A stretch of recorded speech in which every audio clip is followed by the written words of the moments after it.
चकबंदी क्या है तथा चकबंदी कहां पर लाभकारी है। सबसे पहले चकबंदी क्या है इसको समझ लेते हैं। तो भारत में स्वामित्व जोत और प्रचलन जोत दोनों का औसत आकार पीढ़ी दर पीढ़ी विघटन से छोटा होता जा रहा है। फलस्वरूप सीमांत एवं लघु कृषकों की संख्या 85 से 90% तक पहुंच चुकी है। इसके अतिरिक्त भूमि का वितरण भी असमान होता जा रहा है। इतने छोटे खेत हो गए हैं कि उसमें ट्रैक्टर भी नहीं घूमते हैं।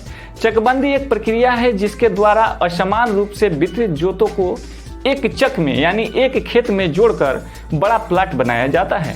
यानी छोटे छोटे कई भूमि के टुकड़ों को मिलाकर एक बड़ा खेत तैयार किया जाता है, अर्थात जिसका अर्थ पृथक पृथक बिखरे हुए खेतों को एक स्थान पर एकत्रित कर पुनर्गठन करना है।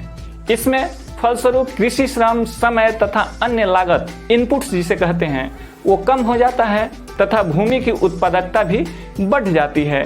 जोतों का आकार भी बड़ा हो जाता है, अर्थात इससे कई लाभ होते हैं। इसलिए इस तरह की प्रथा भारत में कई अन्य क्षेत्र में लागू भी किए गए हैं और इस तरह के प्रयास किए जा रहे हैं कि आने वाले समय में जोतों का आकार बड़ा करके अनाज उत्पादन की स्थिति को और बेहतर और सुदृढ़ बनाया जाए। दूसरी बात है कि चकबंदी का लाभ क्या है। इसके अनेक लाभ हैं। जहां सीमांत कृषकों 1 हेक्टेयर से कम जोतों में खेती करते हैं, वैसे लोगों की संख्या 80 से 85% तक 90% तक हो गई है।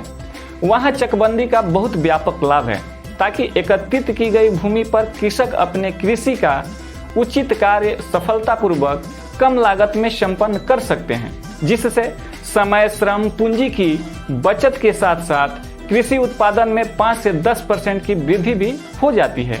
इसका मुख्य लाभ यह है कि नूतन विकास कार्यक्रम को अपना कर कृषि में सुधार करने का अनुकूल अवसर मिलता है, या यूं कहें कि खेतों के बंटवारे के साथ जो मेड़ बनते हैं उसकी भी संख्या कम हो जाती है और वो जमीन जिस पर मेड़ बने हैं वह कृषि में सम्मिलित होकर उत्पादन को बढ़ा देती है।